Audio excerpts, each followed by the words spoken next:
সিরাজগঞ্জের মানুষ জেগে উঠেছে, তারা প্রতিবাদ করেছে, লং মার্চ করেছে, উপজেলা নির্বাহী কর্মকর্তার কাছে স্মারকলিপি দিয়েছে, কারখানার সামনে অবস্থান ধর্মঘট করেছে। এটা মানুষ জানে, মিডিয়া এসেছে, প্রশাসন জানে, কিন্তু সেই ঘটনাকে এসআর কেমিক্যালের ইনচার্জ চাঁদাবাজির মামলা আকারে মামলা করেছে। রাতের বেলায় একজন কলেজ প্রভাষক সহ 2 জনকে বাসা থেকে তুলে নেওয়া হয়েছে। আমরা কোন বাংলাদেশে বসবাস করি? এক গ্রুপ তারা নদী দূষণ করছে। 2019 সালে বাংলাদেশ হাইকোর্ট নদীকে জীবন্ত সত্তা ঘোষণা করা হয়েছে, অর্থাৎ নদীরও জীবন আছে।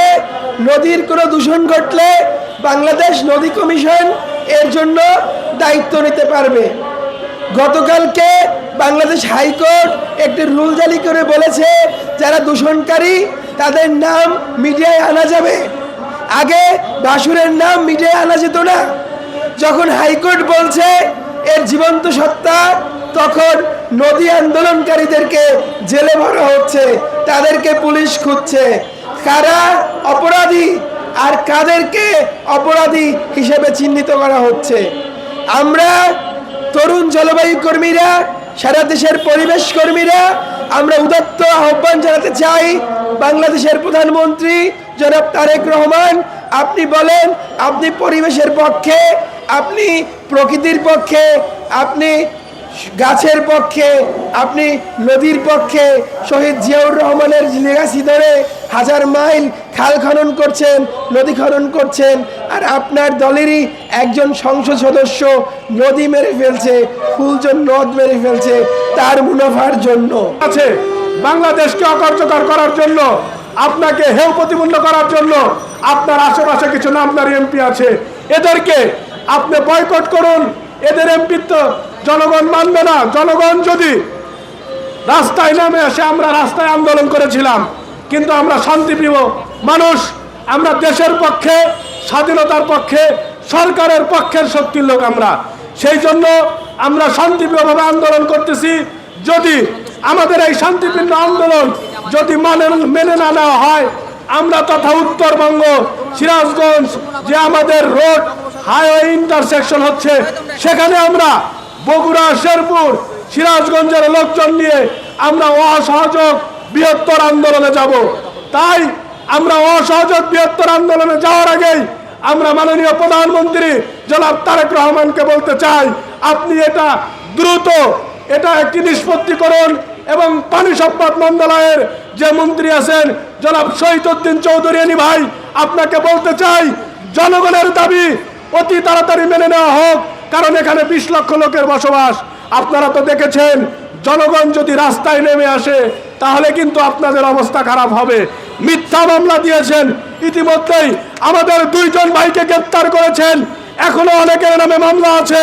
যদি এই মামলা নিষ্পত্তি না করা হয়, আমরা ছাত্র, কৃষক, শ্রমিক, জেলে, মুঝে সকল স্তরের মানুষ রাজপথে নেমে এসে উত্তরবঙ্গ অসহযোগ আন্দোলনে চলে যাব। আমরা অসহযোগ আন্দোলনে যেতে চাই না। যেহেতু আপনি উত্তরবঙ্গের মানুষ, আপনি বগুড়ার মানুষ, মাননীয় প্রধানমন্ত্রী জনাব তারেক রহমান, আমরা আপনাকে ভালোবাসি, আমরা আপনাকে সম্মান করি। আপনি বাংলাদেশের প্রধানমন্ত্রী হয়েছেন, আমরা আপনার পাশে আছি।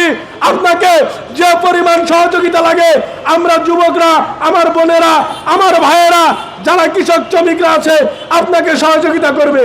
এবং আরেকটি কথা বলতে চাই, যারা এই আন্দোলনের সাথে আছে, আমাদের একজন ভাই ফয়সাল বিশ্বাস, ইতিমধ্যেই সে বিভিন্ন কার্যক্রম করে জনগণের পাশে থেকেছে। তার নিজস্ব ব্যক্তিগত শ্রমের মাধ্যমে আমরা উত্তরবঙ্গে 7,500 গাছ লাগিয়েছি নিজের উদ্যোগে। সরকার থেকে 1 টাকা অনুদান নেইনি, কারো কাছ থেকে অনুদান যেতে যায়নি, কারণ আমরা জনগণকে ভালোবাসি, আমরা কৃষকদেরকে ভালোবাসি, আমরা দেশকে ভালোবাসি, দেশের স্বাধীনতাকে ভালোবাসি। সেই জন্য আমাদের জনাব প্রধানমন্ত্রী তারেক রহমানকে বলতে চাই, আপনি এই বিষয়টা দ্রুত সমাধান করবেন। যেহেতু আপনি বগুড়ার মানুষ, আপনি উত্তরবঙ্গের সন্তান, আমরা আপনার কাছে দাবি করলাম।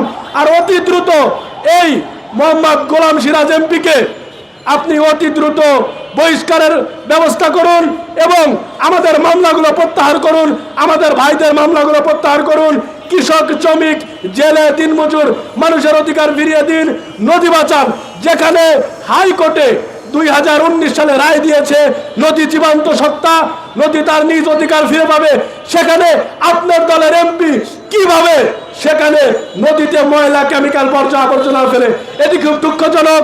বাংলার জনগণ মেনে নেবে না, বাংলার স্বাধীনতাকামী মানুষ মেনে নেবে না, বাংলার সর্বস্তরের জনগণ মেনে নেবে না। সবাইকে এই আন্দোলনের সাথে থাকার জন্য উদাত্ত আহ্বান জানাই।